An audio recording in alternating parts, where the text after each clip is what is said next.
Hai guys, selamat kembali ke Kupi-Kupi Go. Menarik, hari ini saya akan berkongsi kisah-kisah orang yang dipenjarakan tetapi mereka tidak bersalah. Setelah menghabiskan masa bertahun-tahun lamanya, akhirnya barulah mereka dibuktikan tidak bersalah. Namun begitu, bila dilepaskan, usia mereka sudah pun lanjut. Hari ini saya akan kongsikan apa sebenarnya yang terjadi. Ini adalah 5 kisah tragik orang tidak bersalah tetapi dipenjarakan. 5. Liu Zonglin, 28 tahun dipenjarakan.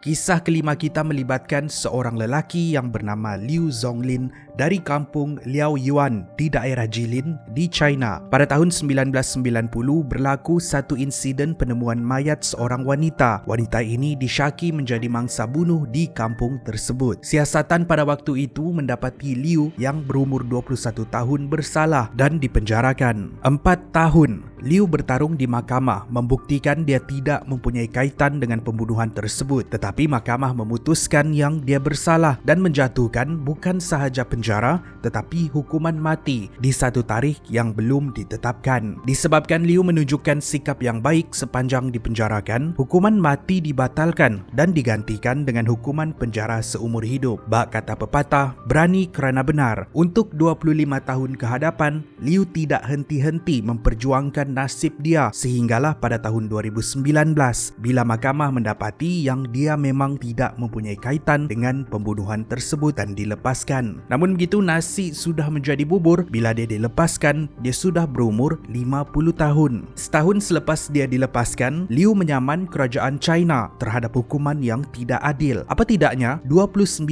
tahun dari hidupnya ditahan di dalam penjara. Kes samannya ini membuahkan hasil bila kerajaan China memberikan pampasan sebanyak 16.6 juta yuan bersamaan dengan 10.76 juta ringgit Malaysia. Bukan itu sahaja, Liu juga mendapat permohonan maaf daripada hakim yang menjatuhkan hukuman terhadapnya pada tahun 1994 dahulu. Kini Liu hidup sebagai seorang jutawan dan menurut Liu, dia berpuas hati terhadap pampasan yang diberikan.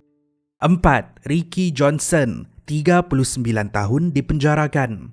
Ini pula kisah yang berlaku di Amerika pada tahun 1975 melibatkan 3 orang remaja. Salah seorang daripada 3 remaja ini ialah Ricky Johnson. Semasa dia berumur 18 tahun, dia dan 2 lagi rakannya dituduh merompak dan membunuh seorang pemilik kedai yang bernama Frank. Mereka telah disabitkan bersalah selepas pihak polis menerima bulat-bulat kenyataan saksi tanpa menjalankan siasatan susulan. Maka dengan itu mereka dijatuhkan hukuman penjara, sementara 2 lagi rakan Ricky dijatuhkan hukuman mati. Walaupun begitu, hukuman mati ini ditukar kepada hukuman penjara seumur hidup. Disebabkan sikap yang baik ketika berada di dalam penjara, 2 orang rakan Ricky telah dibebaskan dengan pantauan pada tahun 2002 dan 2003, meninggalkan Ricky meringkuk berseorangan di dalam penjara. Ini disebabkan dia telah diugut oleh pihak polis untuk mengaku bersalah walaupun dia tidak mempunyai kaitan dengan pembunuhan tersebut. Ada satu ketika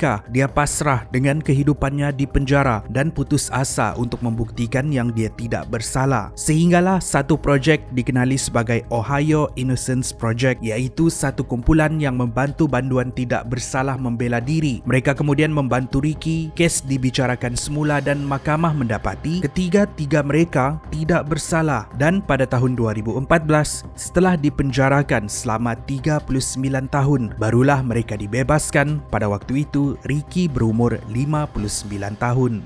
3. Isaiah Andrew, 45 tahun dipenjarakan.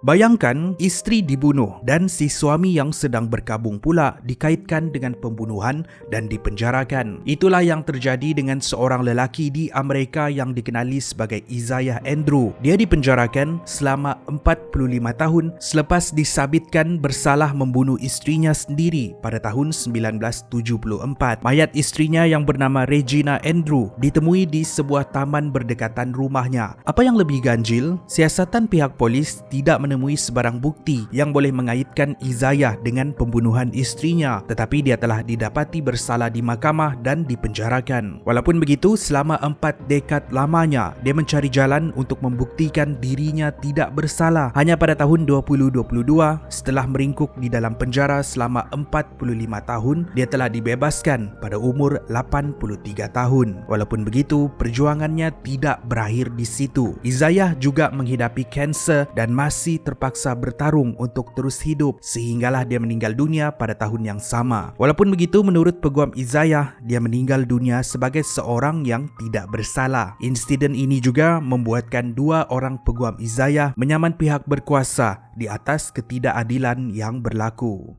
2. Richard Phillips, 46 tahun, dipenjarakan.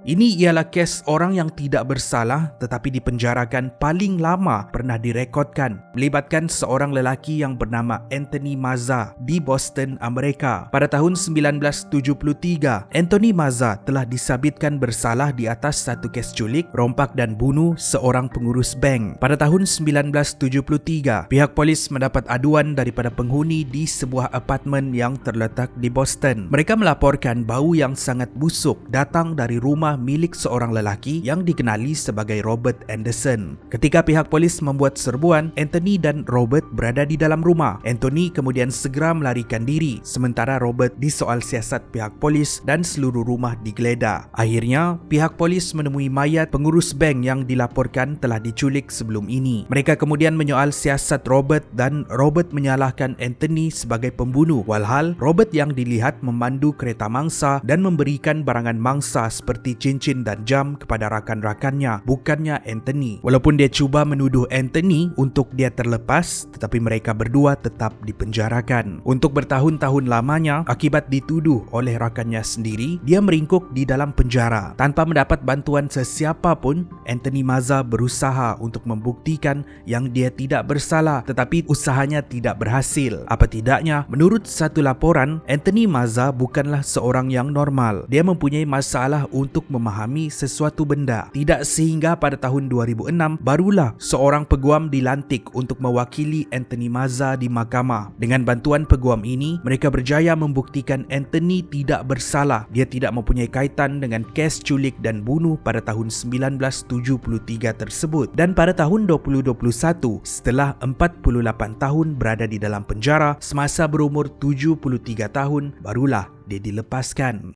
1. Tae Kok Leong, 53 tahun, dipenjarakan. Kisah terakhir ini saya pilih kes yang berlaku di negara kita sendiri, melibatkan seorang lelaki berumur 48 tahun yang dikenali sebagai Tae Kok Leong yang bekerja sebagai seorang pemandu lori. Berbeza dengan kisah-kisah yang saya sampaikan tadi, Tae Kok Leong dijatuhkan hukuman penjara selama 53 tahun di atas kesalahan membuka 10 syarikat dan menjalankan kegiatan jenayah yang menyebabkan kerugian jutaan ringgit. Tae Kok Leong mengaku tidak bersalah selain mengatakan dia tidak pernah membuka syarikat-syarikat yang dimaksudkan ini, apatah lagi terlibat di dalam kegiatan jenayah.